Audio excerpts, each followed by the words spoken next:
Hello everyone, good evening and welcome to tonight's webinar.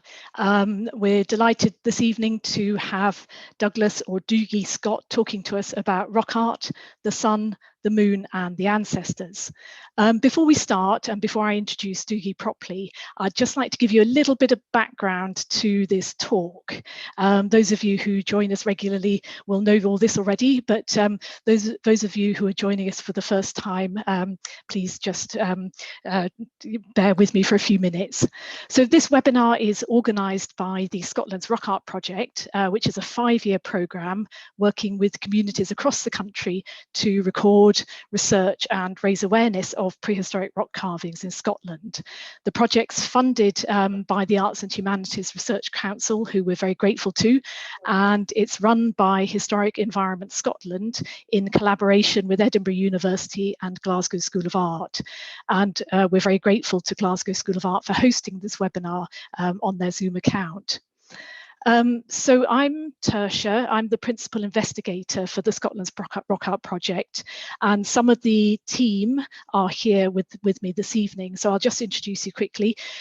We've got with me tonight, we have Linda, our data analyst, who is also moderating this webinar, and Dr. Stuart Jeffrey, our co-investigator from Glasgow School of Art. So this is the final year of the Scotland's Rock Art Project, and we're running various events to promote and celebrate Scotland's rock art and the work of the project, as well as the work of our community teams. Tonight's talk is the 7th in our series of 12 webinars. We're running these throughout this year, one each month. And these webinars are presented by experts from Britain and Europe on themes that are relevant to Scotland's rock art. So you can find more details about the whole webinar series, as well as recordings of our previous webinars on our website events page. Before I introduce Dougie then, there's just a few housekeeping things to run through. First of all, we're recording this talk, and as with all our webinars, we'll post it on our website probably in a few days, within a few days of the talk. To avoid any kind of background noise and disturbances, you'll all be muted throughout the webinar and your videos will be turned off. But please use the chat box if you want to talk to each other or to tell us where you're joining us from tonight, as well as flag up any technical issues with the sound quality or any other problems. We would appreciate it if you can keep the chat appropriate and relevant to this webinar tonight. And please don't post any URL links or click on any URL links that are not posted by us, because there are issues sometimes with these being spam. If you want to avoid comments from a chat box popping up on your screen during the talk, you can keep the chat box open on the right-hand side of your screen. If you want to ask the speaker a question, please don't use the chat box, use the Q&A box, standing for question and answer box, which is a little icon saying Q&A at the bottom of your screen. So you can post your question in there at any time during the talk, and I'll put your questions to the speaker when they finish their presentation. If we get lots of questions, there may not be time to go through them all, but we'll do our best. So just a reminder, the chat box is for general chat and the Q&A box is for questions to the speaker. So finally, I'm delighted then to introduce tonight's speaker, Dougie Scott, to give his talk on rock art, the sun, the moon and the ancestors. Dougie was born in Glasgow, and in 1976 he moved with his family to the Scottish Highlands to start their silversmithing business. Over the years, he's spent lots of time rock climbing, ice climbing, diving and sea kayaking. But his deep interest in archaeology and astronomy came together one day when a friend took him to see the Bronze Age Egerton stone circle and its outlying standing stone, the Clava Cairns, if I've pronounced that correctly. This visit led Dougie into the most pleasurable and frustrating period of his life, as he began to survey and photograph the solar and lunar aligned prehistoric monuments all over Scotland. He's continued this research for the last 40 years, alongside his work as a silversmith and more recently during his retirement. Dougie is highly regarded and has published widely for academic and non-academic audiences, including his recent book co-authored with Stuart Hardy, The Stones of the Ancestors, which came out last year. This book explores the archaeoastronomy of rock art as well as of standing stone monuments, and it's described as a must-have guide to these ancient monuments and their cultural and historical significance.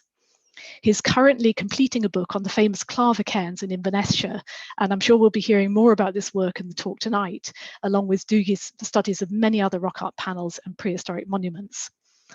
So, ladies and gentlemen, please welcome Dougie Scott. Dougie, when you're ready. Hello, thanks very much, Tasha, and thank you for inviting me along and everybody who's turned up.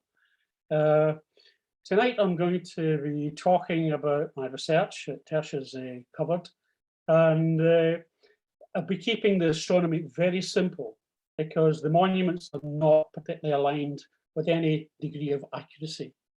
But they were building these monuments for the best part of 2,000 to 3,000 years, and later on they seem to have learned something that comes closer to astronomy. But we'll talk a bit more about the rock art. But the rock art is initially, we're only going to talk about a few sites, the likes of the Clava Cairns and the recumbent stone circles. You could talk all night about these monuments, but we're only going to focus on the rock art. And so we'll start off from there.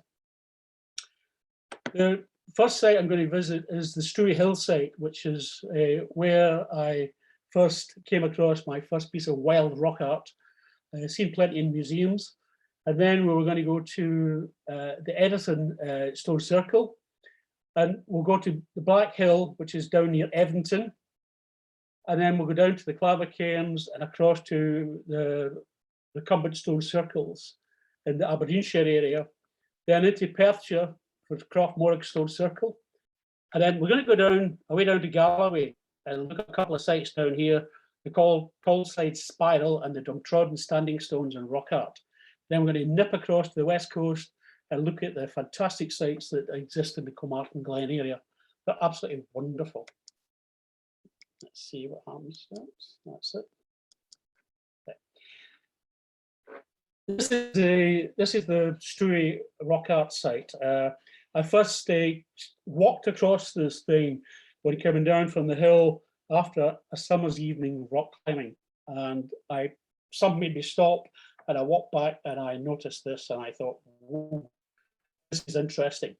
And the first thing that grabbed me was the fact that here you can see a line of cut marks, and there's a semi line underneath, and then there's the more. And this rock lies at a slight angle, and so you're facing it. This is the wrong side. I should be on this side, facing the other direction, which is to the northwest. And let's see, that's it. And this is what you see when you look to the northwest. The mountain of Benmore Acid is up here, and this is where the midsummer sun sets. I photographed this a few times, but I went back, and particularly in the 19th of June in 2018, just to get these shots. And I've marked the rock art with yellow Smarties so they would show up. And I cleaned the Smarties up afterwards, and they were very nice. Now, shortly after this time, I was also working in the Edison Stone Circle, and I noticed this alignment of these stones. There's only an arc of 5 stones left to the northwest, and there's a central burial kist. This was found in 1866 by the Reverend Joss, and he found a double-lidded kist with a food vessel packed with burnt bone, charcoal, and a few teeth. And obviously, the circle had been built especially for this person in some way. Across the road is the Clach Bírach, the pointed stone, and this points to the southwest to where the sun sets in early November and February, some 45 days before and after midwinter. This is the Clach Bírach here, and as you can see, it has these stunning picture symbols of a salmon leaping over a double disc and Z-rod symbol.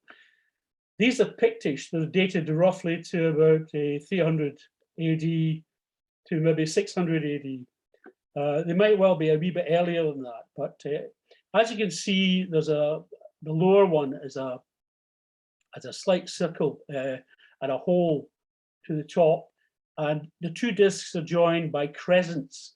And I interpret this as being the first and last phase of the moon during the month.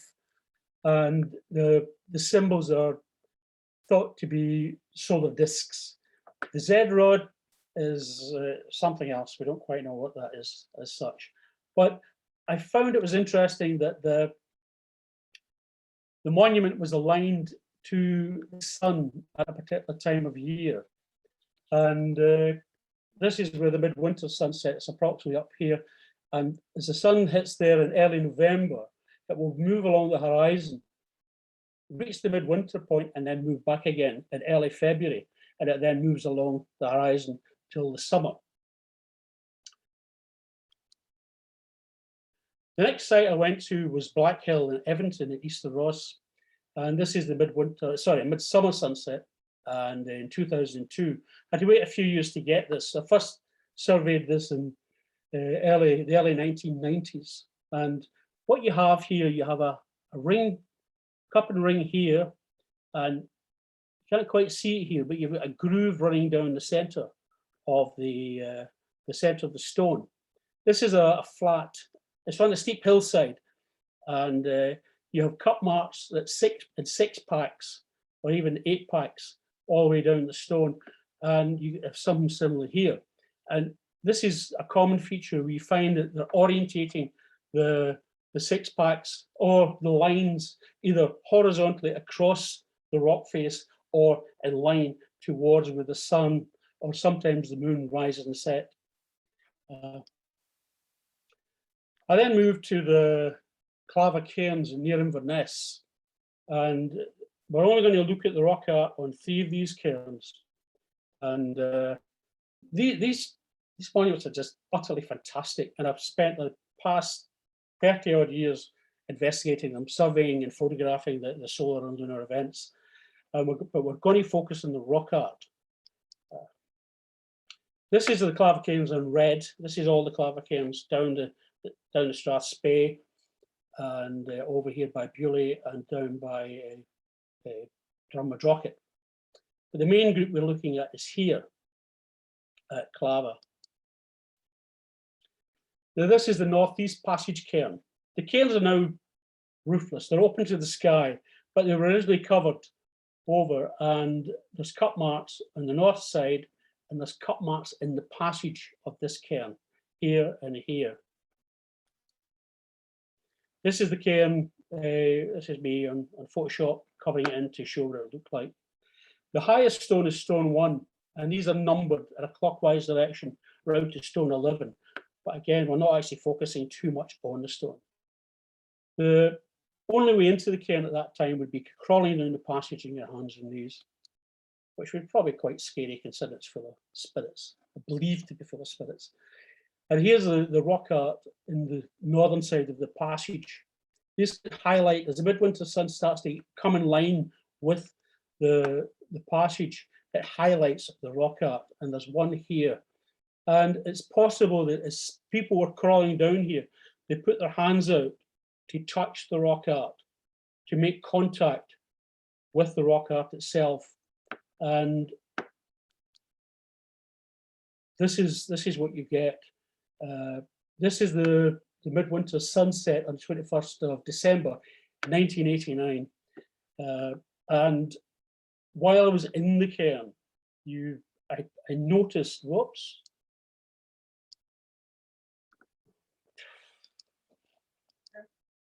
I noticed that the sun is much higher, but originally it would have seemed to have set into the southwest cairn, which is directly in line with it.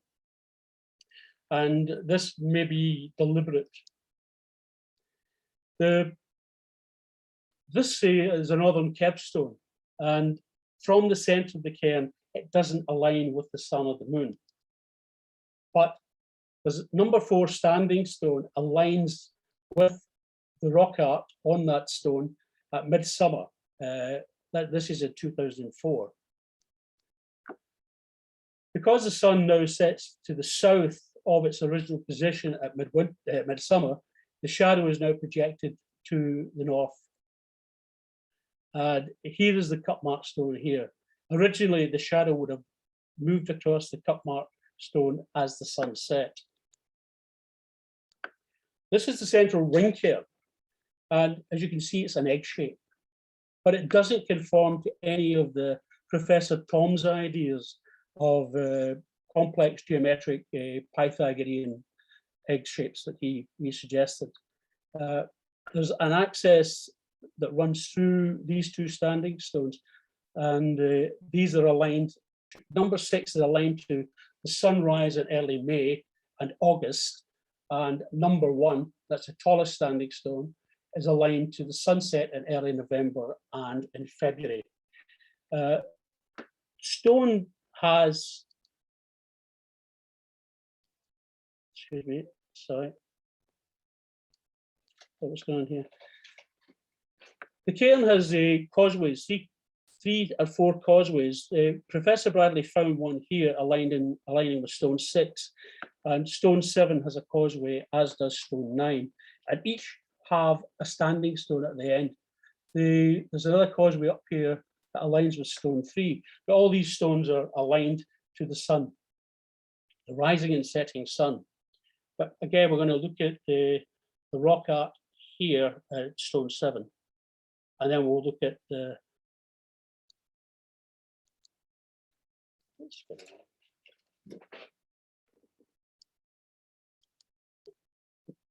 sorry about this. Right. These are the cut mark kerbstones on the ring cairn, and this is stone 7. The stone 7 fell, and it was raised back up in the 19th century. It's probably put a wee bit further to the north than it should be, and it's aligned to where the equinox sun will rise a few days in line with the causeway. And as it does so, the shadow of the stone would have passed across the cut marks. Let's say I've got a white mark there. And this is quite deliberate. This happens quite a lot at these Clava Cairns. Now, this is stone 8, which is the next one, clockwise round from stone 7, obviously. And this is the sunrise on the 5th of November, 2002. The sun will rise there in February as well. And the cut marks there, and there's another cut mark on the other side.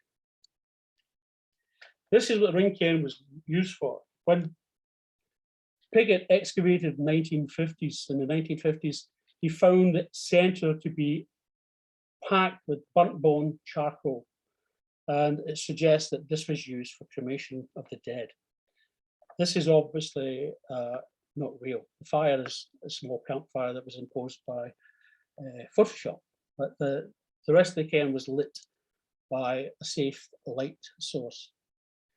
Slightly to the west is a small kerb crane that Richard Bradley suggested was created 1,000 years after the big cairns were created. And here it has a cut mark kerbstone to the east. And Pigott thought there was a possible burial in the middle. This is the kerbstone with a nice little quartz ball. You can see this is surrounded by a ring, and there's a faint groove running out of the center. It's a possibility that I suggest that stone balls were used in Aberdeenshire in particular to fit in the rock art in that area. This is the equinox sun rising in line with the eastern cut mark kerbstone. And the idea would be that people would come here. This cairn would be covered over with stones, and they would come and pay respects to their ancestor in the cairn, possibly laying gifts of food, pebbles, which was part of a traditional custom in the Highlands up until 200 years ago. This is the southwest cairn, and it's almost the same as the big cairn, the northeast, and it has cut marks here, here, and here. And one of the number 2 standing stone is also cut mark. We know that stone 8 was moved to form the end of a wall. And here you can see the area that's been disturbed by Kathleen Kennedy's excavations in the 1930s. This is the cut mark kerbstone, and here's a disturbed area here. It's directly in line with the equinox sunrise Here's stone 8, which probably was placed in line with the capstone and the sunrise. Everybody knows that the Clava is aligned to the midwinter sunset. Here it is in 21st December 1989, and here is the cut mark capstone just inside the chamber. This was highlighted with a flash system that I used as the sun set. The Tordaric ring cairn is another Clava cairn, and Aubrey Burrell suggested that from its centre, a cut mark stone, which is here, was directly in line with the tallest standing stone and where the moon sets down here every 19 years. Here's an AP of the aerial picture, I should say, of the circle. And this is the tallest standing stone down here. Here's the cut mark capstone, which has fallen outwards. And here there's a cup and ring mark on the outer capstone next to it, which is directly in line with the midwinter sunset. Here's a view of the fallen cut mark stone and the tall standing stone. And this is the moon setting to the left of stone 1, which is a tall stone, on the 25th of August 2004. It's difficult to know exactly if this was deliberate, because the moon, this midwinter sun will set here, roughly in this area during the Bronze Age. So it's possible that this cup and ring on the outside of the stone to the capstone to the right is marking the midwinter sunset as well. And here it is. Here's the fallen one, and this one here is the one that marks the midwinter sunset from the centre. So this is the Daviate recumbent stone circle in Aberdeenshire and the midwinter sunrise. Aubrey Burrell suggested that this stone here, which has cut marks on it, was directly in line with the midwinter sunrise. And here we go. Here are the cut marks, and here's the sunrise. So again, time and time when we follow up these ideas, we find that the monuments conform to the orientations towards the midwinter sun, or to the sun at other parts of the year. This is the recumbent stone itself with its two flankers, and this stone has a small cut mark in the outer side. And what happens is that as the sun sets at midwinter, it will pass behind the stone and set here. Now, archaeoastronomers also say that this is the line to the southern moon, which will set here. But there's a fair chance this happens, the sun will set here every year, whereas the moon will only set here every 19 years. So again, it depends on the view of the archaeoastronomer, what it's aligned towards. This is the Rocky May recumbent stone circle, which is aligned to the midwinter sunset. And the rock art, as you can see, it's here, is all focused towards the center. It focuses up towards the center, and there's rock art on top of the monument. There's other stones of this circle that are aligned to the midwinter sun. Don't have that. This is a Croagh stone circle in Perthshire, and this view is towards the southwest.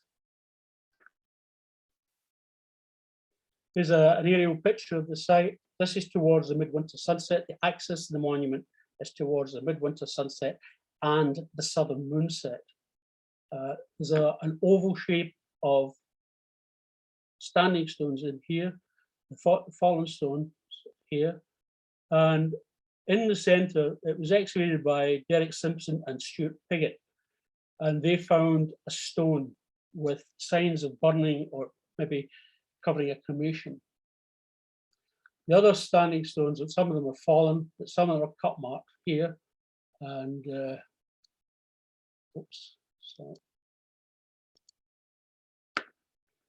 and here, these are cut marks, and the red lines that mark where the limits of the rising sun at midsummer and at midwinter.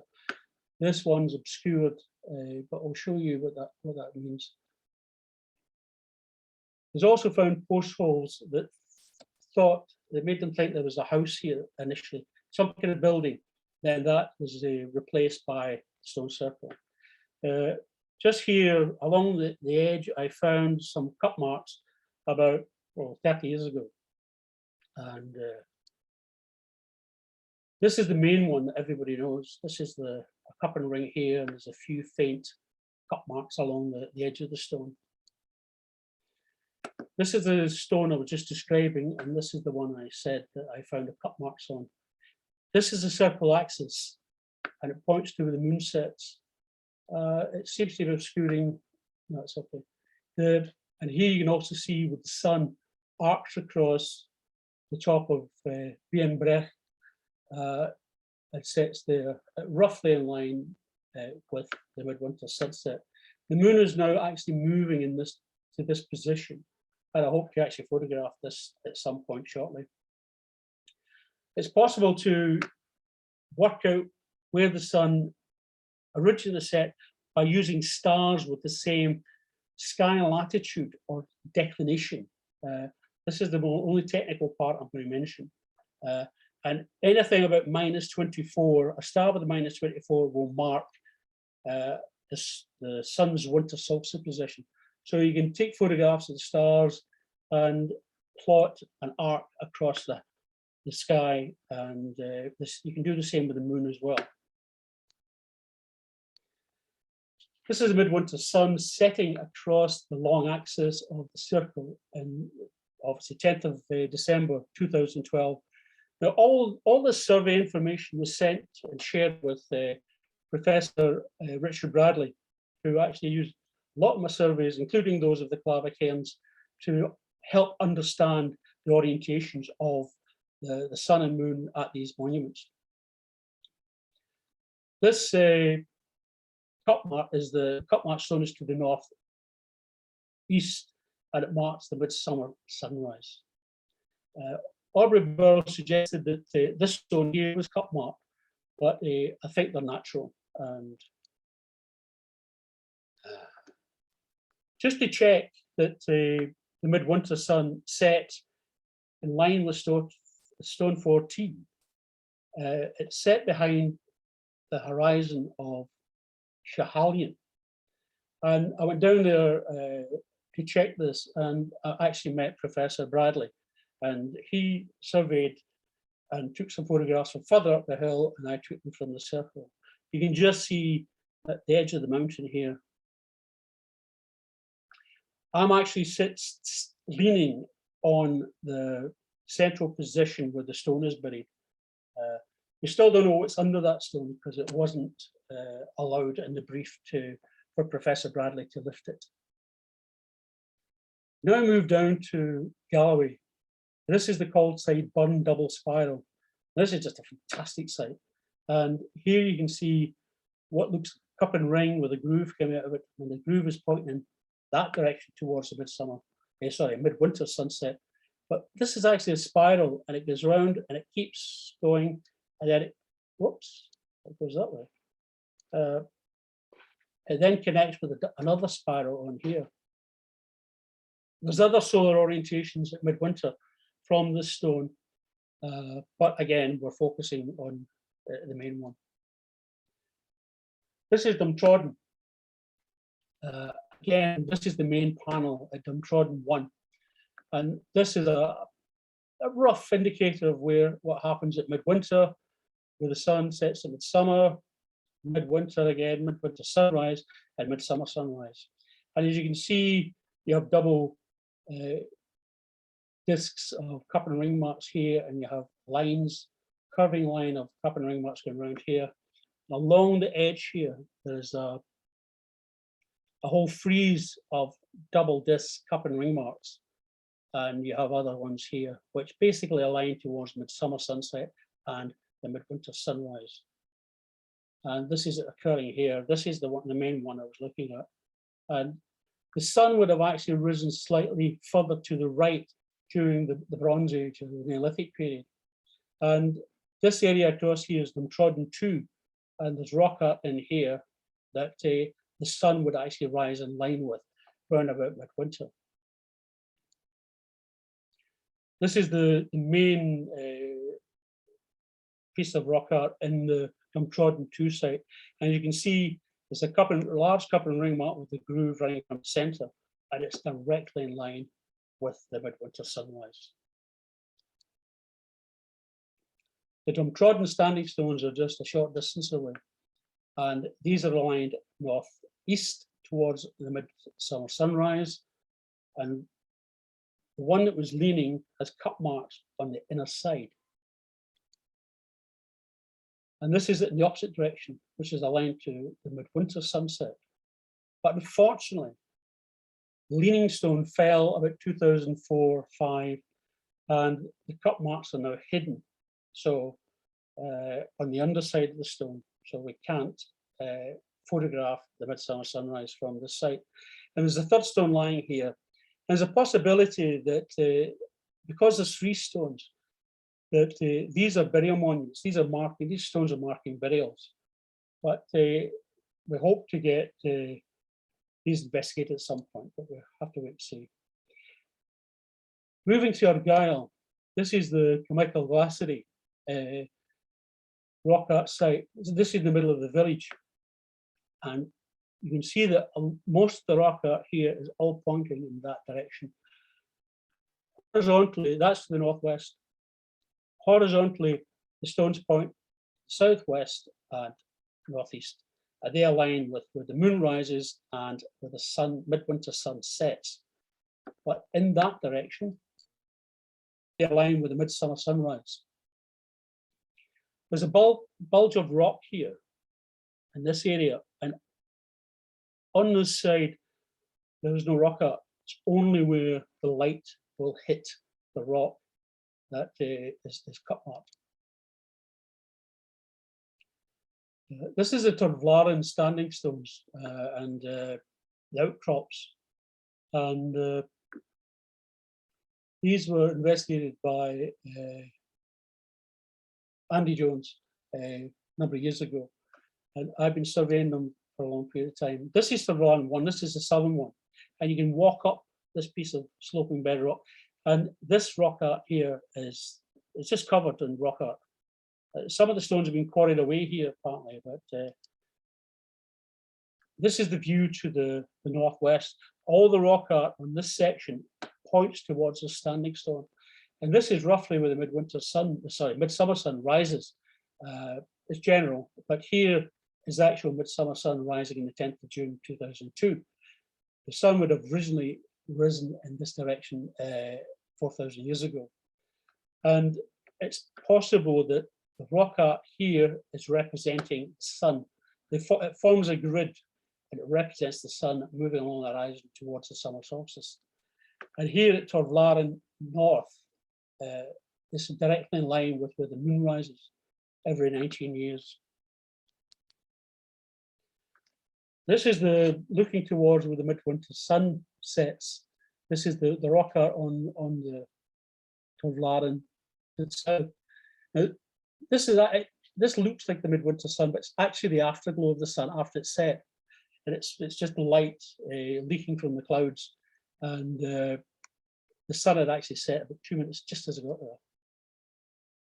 The standing stone has got rock art on the base of the stone, and it's got rock art on the back of the stone in the same area, and the stone is aligned towards where the midsummer sun set 4,000 years ago. The stone's leaning slightly, but if you imagine it slightly higher, lining up with this part of the horizon, it's perfect. The sun would have been slightly higher, it would have set perfectly in line with the standing stone.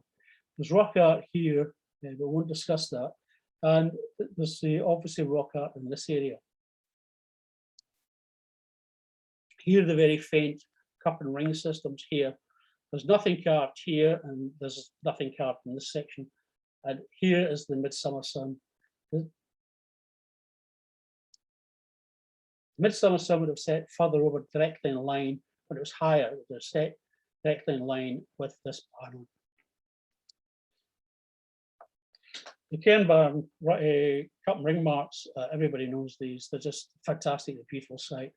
And as you can see, they form horizontal groups, and there's a slightly sinuous curve here to finish with another triple horizontal group. This is looking towards midsummer sunset. And I've photographed and videoed this a long time ago. It's very satisfying to see this effect. Once the sun is set from the upper cup and ring marks, it's possible to go down the hill and photograph it again with a lower rock art. Of course, this horizon is now probably covered in trees, and this will no longer be visible. This stone circle, the big one, the shape of this is almost the same as the central ring cairn at Clava. It's got this flattened edged end to it. This is the northeast end, and it has cut marks on this stone, a double spiral in this stone that winds its way around to the upper edge of the stone here, and there's concentric circles here. This long axis of the stone is aligned to the southern moon setting every 19 years. For some reason, the rock art in this circle doesn't work in regard from the center outwards to the cut marks or to these other stones. But from the cut mark, looking across to the standing stones at Nether Largy, the southern stones mark the midwinter sunrise. Here's a double spiral, which is thought to represent the sun's path throughout the year from midsummer to midwinter. And this is the concentric circles. The survey from the northern circle showed that the midwinter sun would have set here, roughly in line with the two pieces of rock art carved on the southern circle. This is the largest stones. These just across the way from the Temple Woodstone Circle. There's a small poster of some form here. We don't actually know what that is. Some folks suggest there's another standing stone in the middle. And this is made up of two alignments of, this is the southern alignment, two standing stones, and a northern alignment, two standing stones, with a center stone, which is heavily cut marked. All these stones, bar this one to the left, are cut marked. This shot was taken from a tree at a happy time 20 years ago. This shows the outlying standing stone from the northern stones here. This has three cut marks on it, but since the stone had fallen, new cut marks have been found underneath it. And this is the view to Ballanach Hill down here. The central stone is obviously covered, one of the most highly decorated stones in the country. And here's the northern stones. The other outlier is over here to the left of the screen. The northern stones have cut marks. Here they are. These are positions here, approximately here. And from the outlier, the northern stones mark where the moon rises every 18 years as it nears its southern major standstill. This is actually the moon rising at this time. And what this does, it gives a 3-day warning that this is going to happen. And these stones here are actually skewed slightly more towards this position. The reason that this is a fuzzy picture is because it was taken in total darkness, and it took about 40 minutes just to get this site.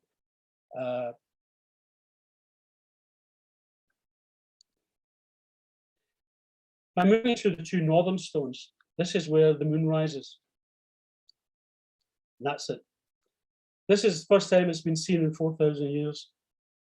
And the moon would arc across the sky at this time and then set in line with the two southern stones here. And actually pass behind the tall standing stone there. Actually, the moon sets here. As I said, all these stones are cut marked, except that one. And that might just be due to damage, frost damage over the years. In 2006, I went there and managed to photograph. This is the center stone here, and this is the stone with 3 cut marks. No, sorry, this is stone with 3 cut marks. And this is the moon setting between the two southern standing stones. This is bound to happen again in about 2025. These are the two southern stones with the 3 cut marks on this side of the stone, vertically placed.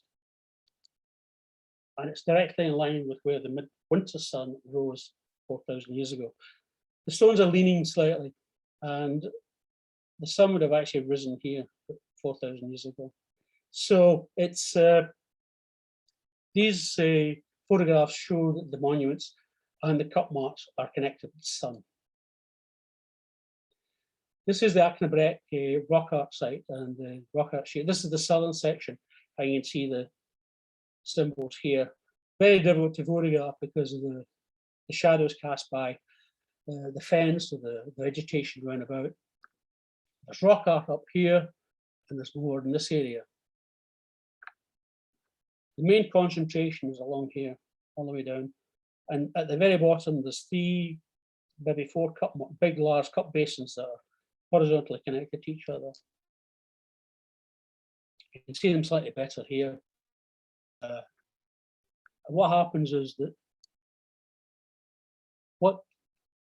when you mark these, you can see that the rock art is actually forming lines, horizontal lines, not perfect, but you can't expect that kind of perfection in the people from 4,000 years ago, because it wouldn't be of interest to them.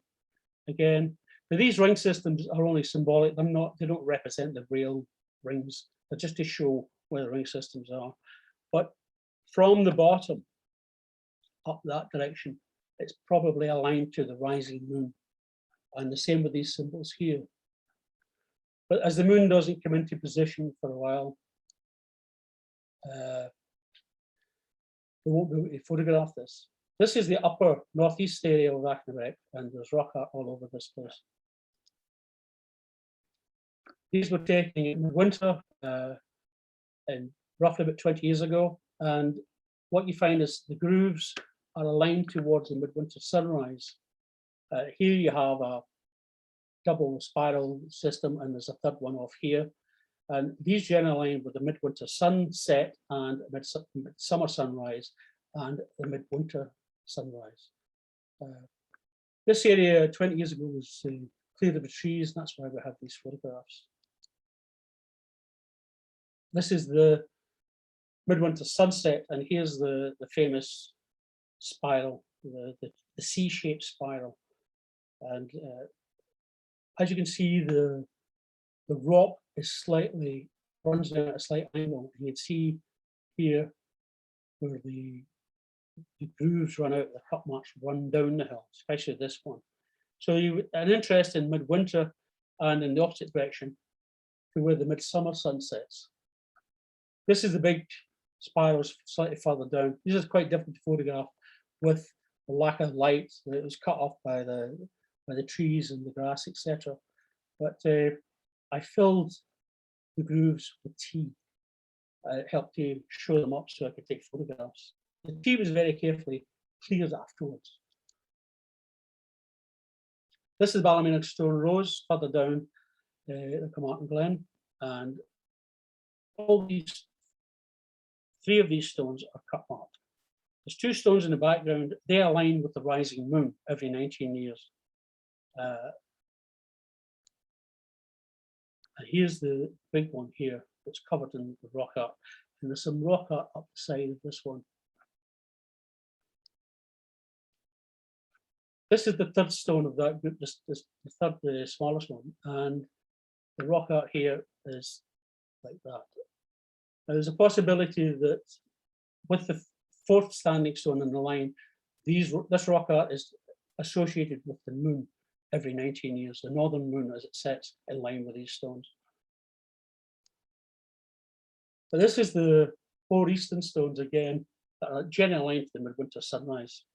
And this was taken the 21st December 2001. The Southwest Burial Case of the Clava Cairns, everybody knows about this now. Ever since Hamish Fenton discovered the rock art of carvings of deer on the underside of this kist. Many years ago, I surveyed this case from the centre of the cairn and found it was aligned to the midwinter sunrise.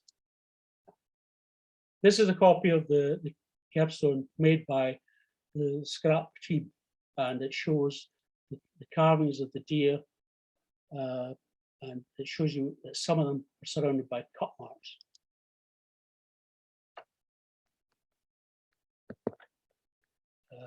And here it's I've highlighted these to make it a bit more obvious where the cut marks are. Now, some of the cut marks are placed on the penises of 3 of the stags, and this highlights their fertility, which focuses back on this monument. This is why these monuments were, why the rock art was placed in these monuments.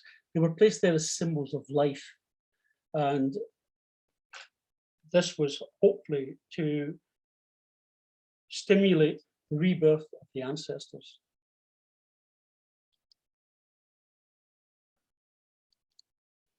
Thank you very much. Thank you, Dougie. That was fascinating, really interesting, and a huge kind of geographical tour you've taken us on around Scotland, showing us some of the best monuments and some lovely rock art. So thank you very much indeed. Are you happy to take some questions? We've got quite a few. Yeah. Okay, excellent. So thank you everyone for your questions. I think I'll just go through these kind of in the order in which they've been posted up there, and we'll see how we get on. Hopefully we'll get through them all, but anyway, we'll see. Okay, so first of all, Liz is asking, she's saying it's a fascinating idea about the use of stone balls and rock art. Can you expand on what you thought they were used for and why? Well, again, the idea of making rock art is that I think that we're connecting to the ancestors in the underworld at the same time as the sun and moon were traveling into or out of the underworld. And you, to a certain extent, you see this in some of the Scandinavian rock art with solar boats carrying the dead, the souls of the dead to the underworld. And you also get it in the solar chariot from Trondheim and in Denmark. You get this glorious model of the sun being carried by a chariot, which is common in the European folklore. But the idea of placing the stone ball in the rock art is that you are connecting to the ancestor. And for all we know, this is a pure speculation, as is the idea, that they may well have been transferring spirits or ancestors. This is within their belief system, of course, which is obviously nonsense, but this is possibly what they believed in. And so they may well have been carrying the souls of the ancestors back and forwards to other sites, or trading them. I've got no idea, but it's the idea of turning a stone. There's a Gaelic tradition where cut marks are called clachan urav, and they are called the worship stones. And by turning a pebble in it, you make a wish. And the same thing in Ireland, we've got bullion stones. We turn them inside the rock art. And for this, I think the same reason, although they tend to have a Christian connotation, which was probably preached by the Christians at the time to pull people over to Christianity. But it's the idea of making a cup mark or a cup and ring mark would be a sacred act in itself. And it may well be that the repetitive nature of cutting or grinding a cup mark would have led to an altered state of mind, which they believed they could travel to the other world. Peter Fraken writes about some of the Inuit of some of the shaman Inuits. This is 100 years ago. They believed that by grinding circles in rocks, they could do just that. They could swim through the rocks and go to the underworld and meet their ancestors. And they could also meet the the spirits of the sun and moon. So these things don't make sense to us because we think in a very different way. But looking at the folklore, the idea that the spirits are in the standing stones themselves, so you can connect to them in many different ways, perhaps. I mean, there's a piece of folklore about the Ulster warrior Cuchulainn, who falls asleep against a standing stone, and two women of the She. Now, the She are supernatural beings who live in the cairns, and they equate with the ancestors, as far as I'm concerned. And they ask him to do a task which involves going to the other world and killing someone, and he refuses. But eventually he concedes to this, and he again goes and falls asleep against a standing stone. Now, this could be in the translation, but it suggests to me that touching the standing stone or falling asleep to it is a portal to the other world, and he's going to the land of the dead. And he's supposed to be the son of Luch, the sun god, and he was born in Newcrange, in Ireland, which is Midwinter Line. So these stories make a sense, which don't quite fit with archaeology because it's a different kind of way of thinking. But that's the basis of this idea that putting something in the rock art, you're making a connection to the spirits within the stones themselves. Okay, lovely, thank you. Okay, just moving on to the next question. Michael is asking, where does the term cup mark come from, and what's its significance? A bit of a big question there. I think it's just the fact that people in the 19th century were looking at these things and just call them cup marks because that's what they look like, little cups, and nothing beyond that. But as I said, the Gaelic Clachan Ura would suggest that they were worship stones. They were sacred receptacles. And you get stories about people in Orkney, the whole Odin stone, before it was destroyed in 1814 by a farmer from the south, much to the irritation of the local people, who had used the stone for the same thing. They used to leave gifts of food at the base of the stone, pebbles, and they were so irate that he had destroyed the stone, they tried to burn his house down. So it's very, very important to the people at the time to regard it as their thing. There's quite a bit of folklore as well, isn't there, about people leaving milk and also using the water that is deposited in cup marks by the rain or by dew, and seeing that as having magical properties, or kind of health giving and fertility properties as well. Again, whether that was something that was significant in prehistory or not, we can only surmise, can't we? But the idea of a cup mark does suggest that it might have been holding something. Yes, well, I suggest you could do all that and hold stone walls, particularly in Aberdeen. Yeah. And Roger's asking, do you think the size and shape of the cup marks had significance? Not particularly, no, I don't think so. I think they were, once they were made, I think the thing is that I've only shown about 14 sites here, but I've got about 100, were all photographed, showing these solar lunar effects. But there's thousands of others out in the wilds, which we can't tell the direction from. The thing is that the cup marks on these monuments that I've shown you are deliberately placed on the solar lunar aspects of them, and that suggests to me they're deliberate. But whether it was a band of hippies running around the countryside way back then, doing cup marks, a cult, a cup mark cult, I've got no idea. Who does?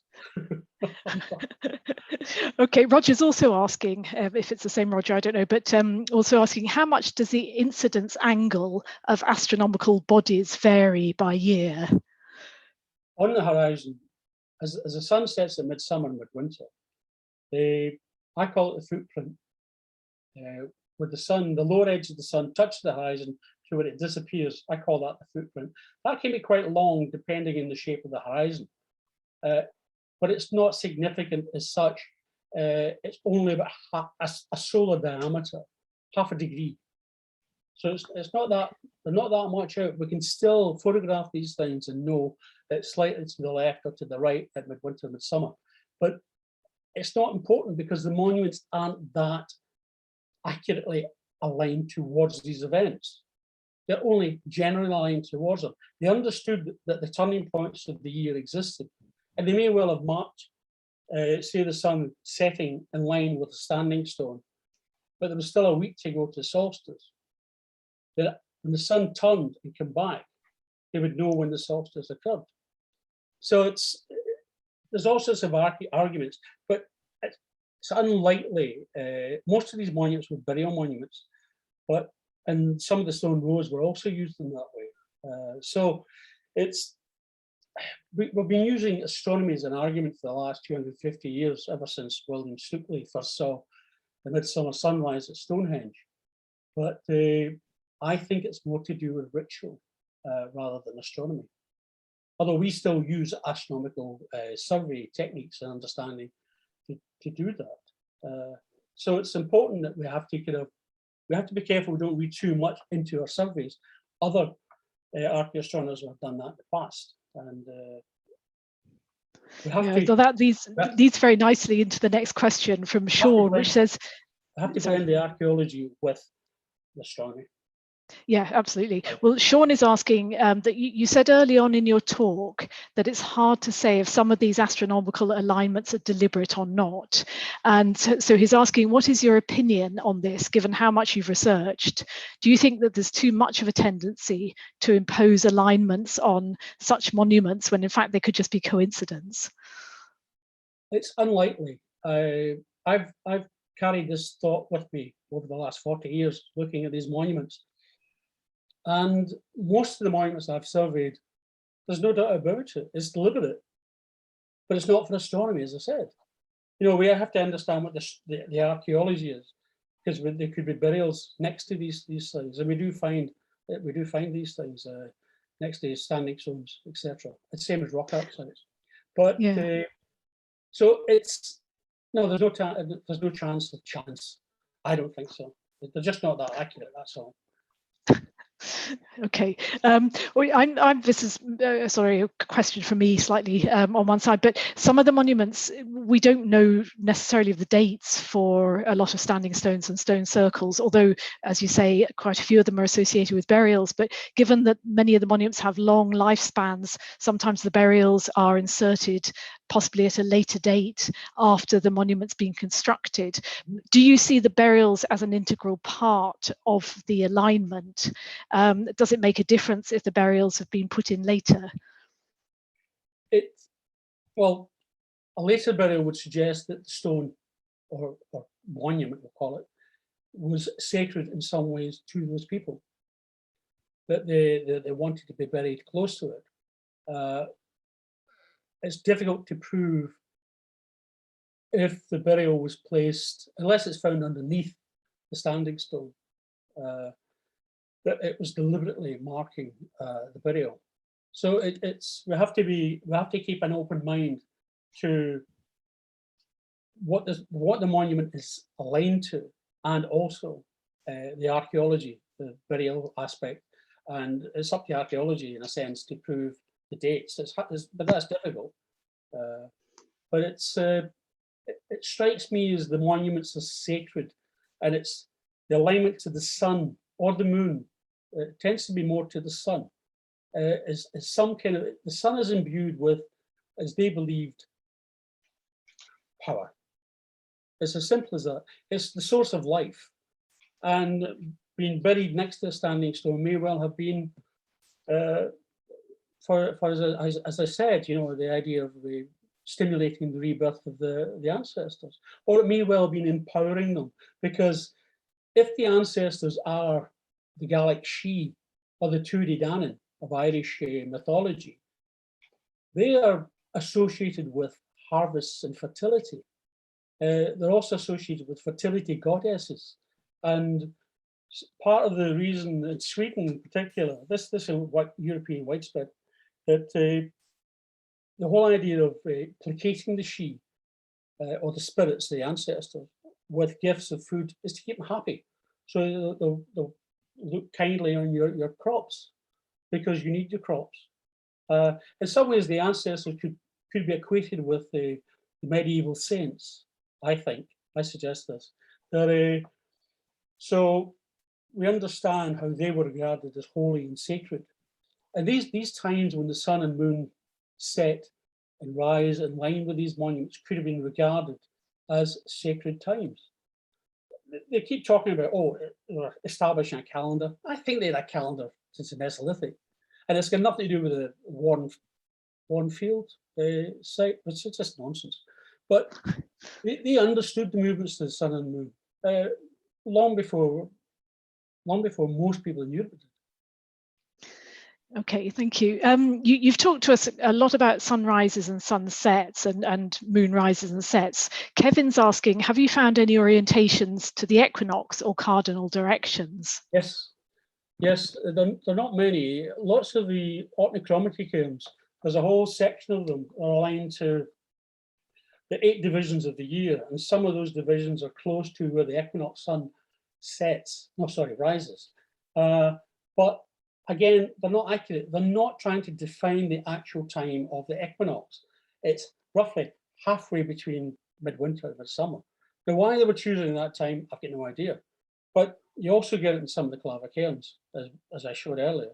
And that's deliberate. They knew that this was roughly halfway between the solstices. And they also, what's amazing is that no two sight lines are the same, because everyone is adjusted to where the sun sets at, say, midwinter on their horizon. No two horizons are the same height.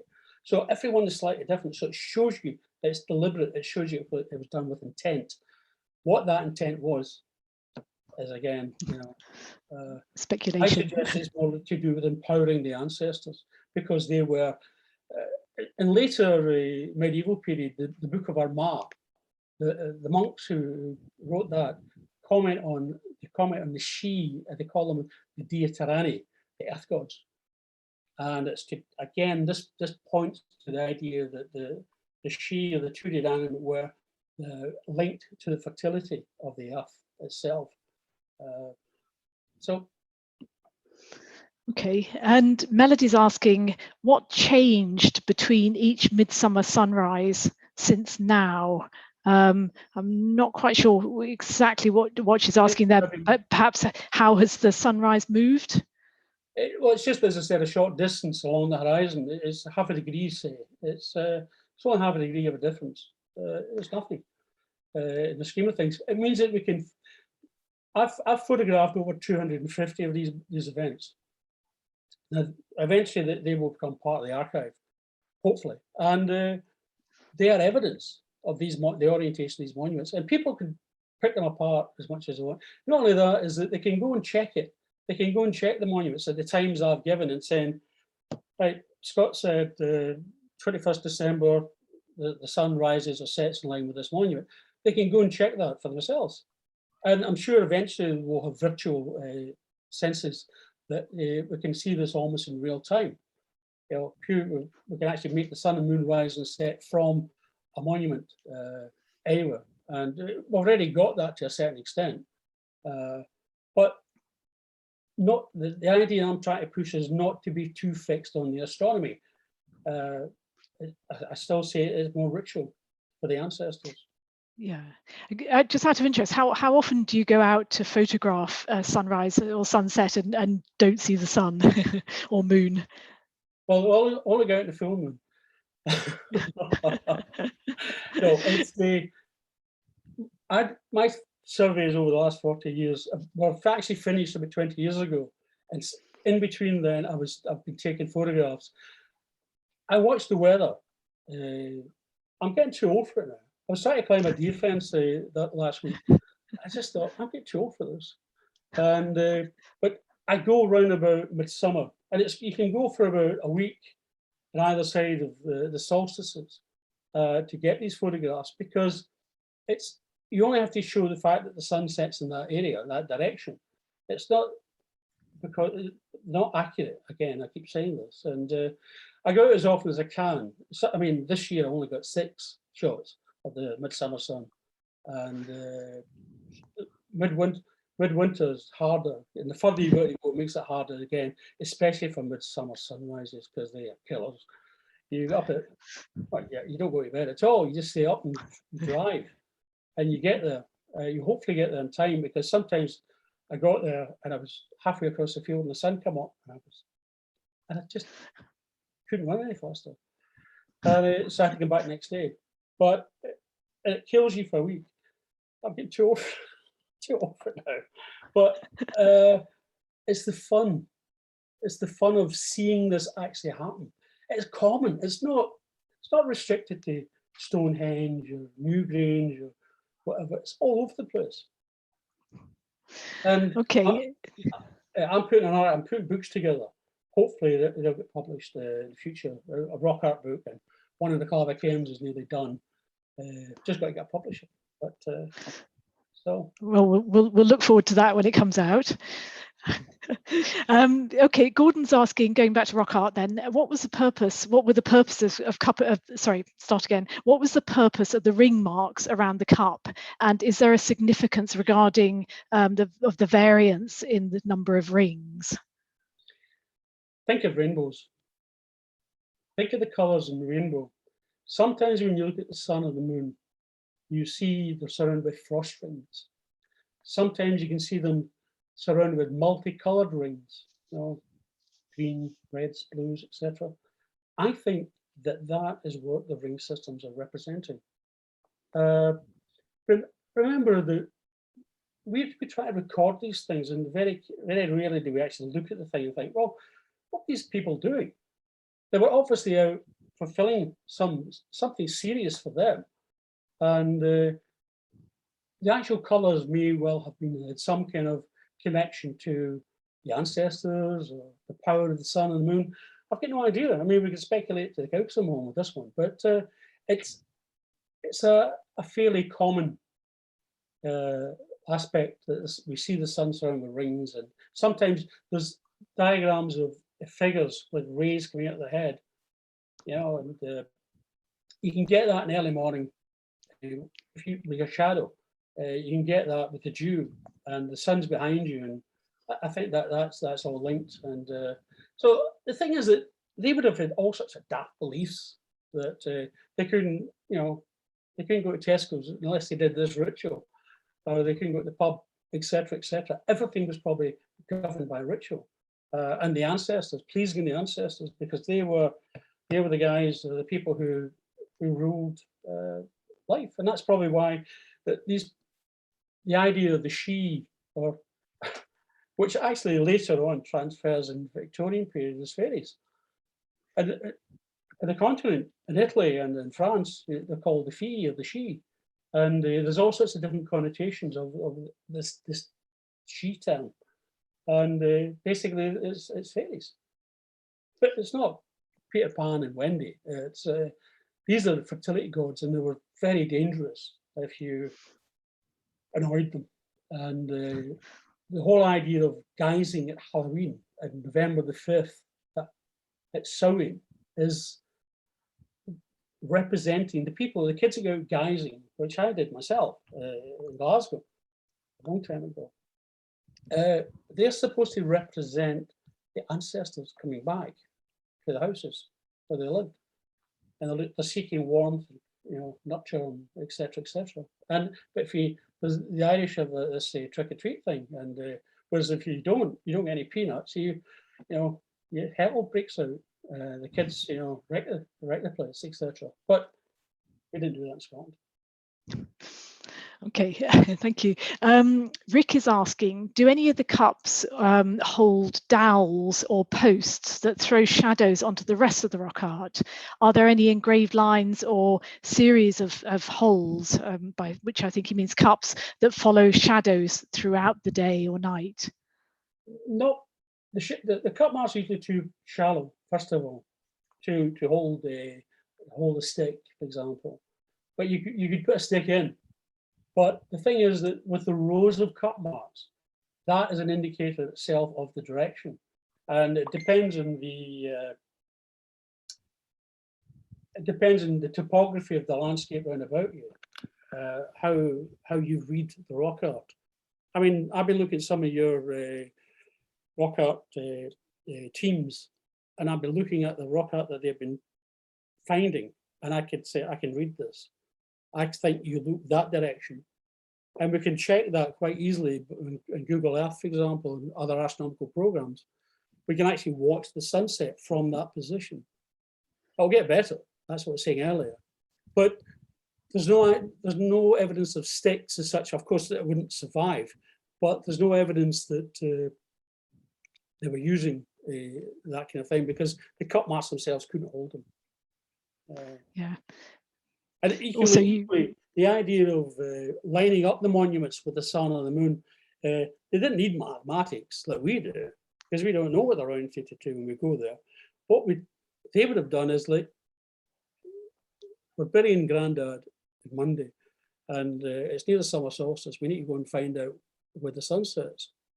So they go and they pick a spot and they say, right, sunset's there, put 2 sticks in the ground, build a monument around it. Easy peasy. That's it. There's nothing, just because we use mathematics to unravel what they're doing, doesn't mean to say they were using them. Doesn't mean to say they weren't smart. I think they were really smart. So I don't know if that helps.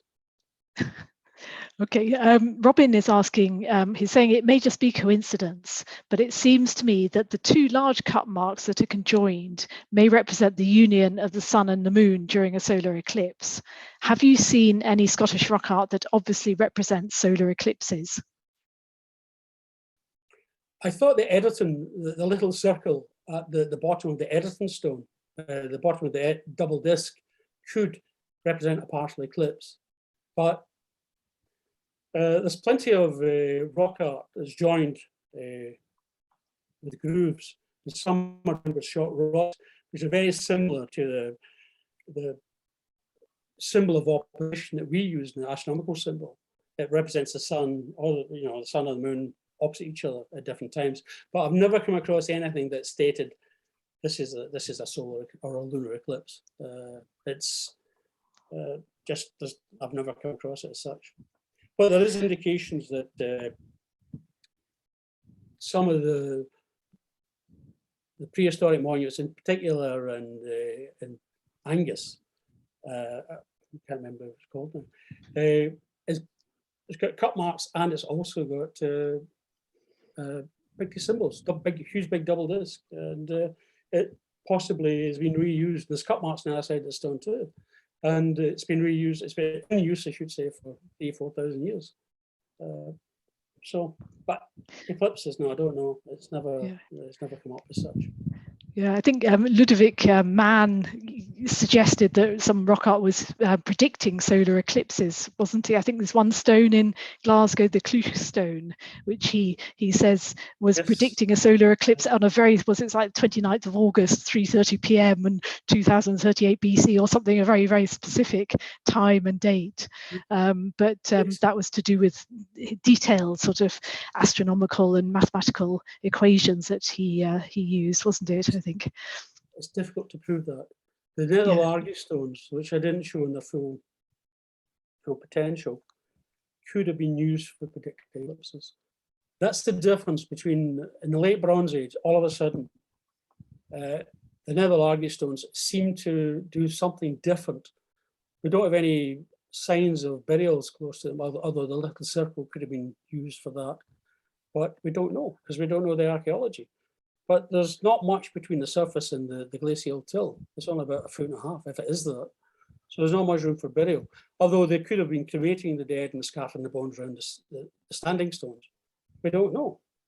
There's just so much we don't know. And the trouble is, the more we learn, the more questions we've got to ask. And but that's part of the fun of it. Yeah, we don't know what's missing, do we, either? No, Kim is asking, what is the significant? Sorry, carry on. Okay, Kim is asking, what is the significance of the 18 to 19 years? It's just so happened. Right, okay.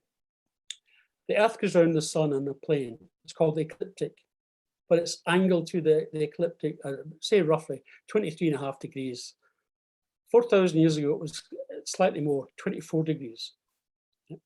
But the moon goes around the Earth, and its orbit is tilted slightly further to the north and to the south. And it takes, the moon can move from the north to the south in 27, 28 days. But gradually, the northern and southern limits of the moon can expand outwards beyond those of the solstice sun. And then it can contract in within the solstice sun's positions. And it takes 9 years to move out the way and roughly 9 years to move back again. And it keeps doing that in a seesaw.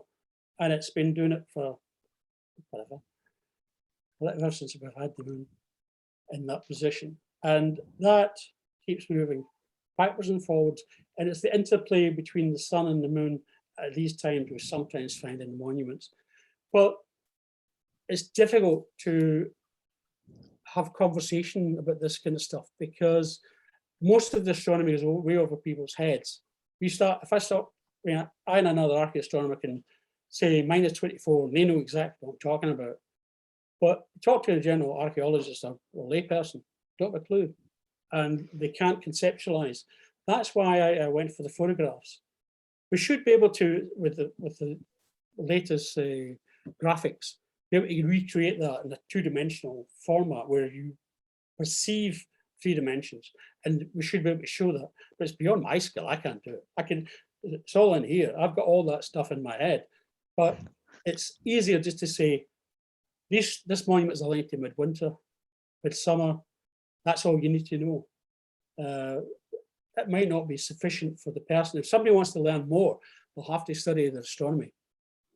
I'm quite happy to help anyone who's willing to take it on board. But yeah, just it takes a wee bit getting your head around. It's been suggested, hasn't it, though, that that cycle, the 18.6-year cycle of the moon going backwards and forwards, is basically the span of a human generation in prehistory, from birth to adulthood, which is perhaps often it's why it's been seen as significant in the past, and why often, I mean, this is an explanation that's often given by archaeologists, isn't it, as to why a lot of monuments align to major lunar events. Yeah, I think part of the problem again is that people have difficulty conceiving this information, and we have to I suggest archaeoastronomers have to simplify it, and that's why I've been photographing the monuments and the events, the solar lunar events. But not every archaeoastronomer has that information. I've been gathering it for, as I said, for over 20 years. So there's maybe an impasse there. I just don't know. But the idea of passing this information on to archaeologists was the part of my prime. That's why I was sharing the information with Richard Bradley and with Dr. Alison Sheridan, who were really encouraging. And but it's how they apply it. And I'm not criticizing them. How that information is used. I mean, I don't mind if anyone thinks that my ideas of the she or the ancestor is nonsense. It doesn't matter. It's the hard information, the survey information there, and the photographs. That is the evidence, and it's up to people in the future to evaluate that. And I've got no control over that. But as I keep saying, for me, it's all to do with the fun of it. You know, running across the field, trying to get the midwinter sun or the midsummer sun, and not getting it. So I don't know if that answers any of your questions. Well, let's hope it does. But we've got a couple of quite similar questions now, which are interesting. Hamish Fenton, hello Hamish, is asking, when you survey sites, do you find many with no recognisable alignments? And a linked question, sorry, just find it up here from Liz, who's saying, I'm not skeptic about the links between science and astronomy, but there is an issue about looking for links that we already think are there. Have you carried out any checking, for example, by looking for highly unlikely links, such as to obscure stars, which may not be visible, or to stories such as ley lines and so on? So two sort of linked questions basically about your survey methods and whether you test your hypotheses and whether you find things without alignments when you're doing your survey. Well, first of all, most of my time has been spent in surveying the monuments scientifically, mathematically. I didn't have much time to go off and say, oh, I'll try this, because most of the monuments, well, all of the monuments I've surveyed so far have proven positive. Now, Alison said to me, what about the Clava Cairns and the long cairns in particular? You know, she knows I've surveyed the round cairns, but the long cairns, they're all there waiting for somebody to check out. The same with the Hebridean cairns and the Clyde cairns. But you need to survey them scientifically with a theodolite on the ground. You can use remote sensing, remote surveys to check out if a line's potential, but you have to survey it on site, because what you might not know is there's a big hill that doesn't show up on, say, your astronomical program in between your sight line, and you can't see the other monument. I don't know if this is whenever you go with the theodolite, it's the same as we're all sitting wherever we are. If we went out in the garden or out in the streets, we would see, if we waited long enough, we'd see the sun at solstice rise and set in different parts over the houses or over the hills, etc. The theodolite measures these orientations, and it's a scientific. You cannot. There'd be no point in falsifying your information, because somebody would come along later on, 10, 20 years, 50 years, 500 years, and they would go, that's false. And any reputation or any of the effort that you try and build over that timescale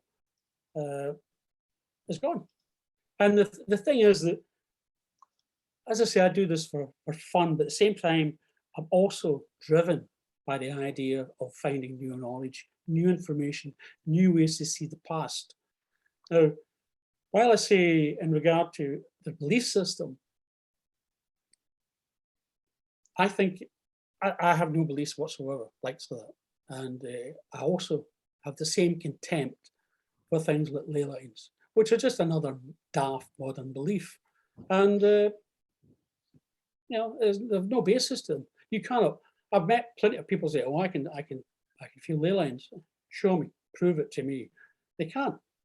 I can say the same to them, and let's go and watch the sunrise or sunset in line with this monument, and they always back off. They're not interested. It's to do with science. I love science. I love mathematics. Not that I'm particularly good at it, but I love it because it proves the world. And that's, you can't shirk with that. You can't play with that. We're too big a responsibility. And so again, I don't know if that answers the question. I mean, I've just thrown all this stuff out there, and it's up to other people to go along and say, oh, this is nonsense, you know, and whatever. But that's entirely up to them. But I don't care. I feel I've got answers that are sufficient for my satisfaction. And if anyone wants to go and check out the Clava Cairns or the Clyde Cairns or etc., well done. Off you go and have fun and see what you come up with. It might actually show that there was groups of people within the society that didn't orientate the monuments to the sun and the moon during the Bronze Age and the Neolithic. Now that would be quite interesting to find that out. And but I'm too old. I'm not doing it. But basically, everything you've surveyed, more or less, has an alignment from what you said earlier. Well, I can't think of any site that I've checked that didn't. So they're not fitting exactly into the 8 divisions of the year. each division 45 days apart. And if you add all that together, it gives you 360 days, roughly a year. But yeah, the sites were, I haven't come across anything so far. Intervisible sites tend not to work. Clive Ruggles did a lot of work like that with his big survey, 300 survey way back in the 70s and the 80s. And every time he tried to do intervisible sites, they tended not to work. I would suggest I tend not to measure anything or survey anything that's more than half a mile away. It has to be visible, because most of them are. Some of the sight lines, as we call them, are very short, and that's why they're not accurate. You can't put a big block of stone in the ground, or put 2 big blocks, or even 3 or 4, and expect them to be accurately pointed with the sun or the moon rising set. Now, Alexander Thom, who gifted me his theodolite to survey the Edmonton stone circle, I think he thought he was going to pass on the mantle, so to speak, and I was going to champion his horizon notch. And as much as I respect the professor, I didn't find it. And it just wasn't there. And other archaeoastronomers have not found it either. So